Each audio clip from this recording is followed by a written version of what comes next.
Hi all, good morning. അപ്പം വീട്ടിൽ ചെറിയൊരു മീൻകുളം സെറ്റാക്കുന്നതിൻ്റെ ഒരു വീഡിയോ ആണിത്. അപ്പം സ്കൂളെല്ലാം അടച്ചിരിക്കുന്ന ഈ ഒരു സമയത്ത് എൻ്റെ അനിയൻ വീട്ടിലുണ്ടായിരുന്നു. അപ്പോൾ അവൻ പറഞ്ഞു നമുക്കൊരു മീൻകുളം സെറ്റാക്കാമെന്ന് പറഞ്ഞ് ഞങ്ങൾ രണ്ടുപേരും കൂടെ ഒന്ന് സെറ്റാക്കി എടുത്തതാണ്. ഒരു സ്ക്വയർ ഷേപ്പിൽ ഞങ്ങൾ മണ്ണെല്ലാം നീക്കം ചെയ്ത് ഇതുപോലെ പ്ലാസ്റ്റിക് ഷീറ്റുകളെല്ലാം വിരിച്ച്, പിന്നെ അതുപോലെ തന്നെ അവൻ തന്നെ കൊണ്ടുവന്നാണ് കുറച്ച് കുഞ്ഞു ഗപ്പി മീനുകളെ അത് ഞങ്ങൾ അതിലേക്ക് ഇട്ട് വെച്ചിട്ടുണ്ടായിരുന്നു. പിന്നെ അതിനൊരു ബോർഡറായിട്ട് ഞങ്ങൾ ഇതുപോലത്തെ ബ്രിക്സുകളാണ് എടുത്തതുണ്ടായിരുന്നത്. അത്യാവശ്യം വെയിറ്റ് കുറഞ്ഞ ഒരു കല്ലായതുകൊണ്ട് ക്യാരി ചെയ്യാൻ വലിയ ബുദ്ധിമുട്ടുണ്ടായിട്ടില്ല. വീട്ടിൻ്റെ പണി കഴിഞ്ഞിട്ട് ബാക്കി വന്ന കല്ലുകളായിരുന്നു. അതും ഇതിലേക്ക് ഞങ്ങളൊരു ബോർഡർ ഡിസൈൻ പോലെ കൊടുത്തിട്ടുണ്ടായിരുന്നു. പിന്നെ അത്യാവശ്യം നല്ല രീതിയിൽ ഞങ്ങൾ വെള്ളം ഒഴിച്ച് നോക്കി. അപ്പം വെള്ളത്തിന് വേറെ പ്രശ്നങ്ങളോ ലീക്കോ കാര്യങ്ങളോ ഒന്നും ഉണ്ടായിട്ടില്ല. ഷീറ്റ് കീറിയിട്ടൊന്നും ഉണ്ടായിട്ടില്ല. അത്യാവശ്യം നല്ല രീതിയിൽ ഫില്ലായിട്ട് വെള്ളവും നിൽക്കുന്നുണ്ടായിരുന്നു. വലിയ പ്രശ്നമൊന്നും തോന്നിയിട്ടുണ്ടായില്ല.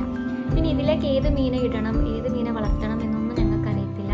കാരണം ഫസ്റ്റ് ടൈമാണ്. അപ്പോൾ നിങ്ങളുടെ അഭിപ്രായം എന്തായാലും കമൻറ്റിൽ പറയുക. ഏത് മീനാണ് ഇതിൽ നല്ലത്, പിന്നെ ഏതെങ്കിലും ജീവികൾ പിടിക്കുമോ എന്നുള്ള കാര്യങ്ങൾ നിങ്ങൾ കമൻറ്റിൽ പറയണം. ഇതുപോലെ ഓപ്പൺ ആയിട്ട് മീനെ കിട്ടുമ്പോൾ അപ്പം നിങ്ങളുടെ കമൻറ്റ്സ് എന്തായാലും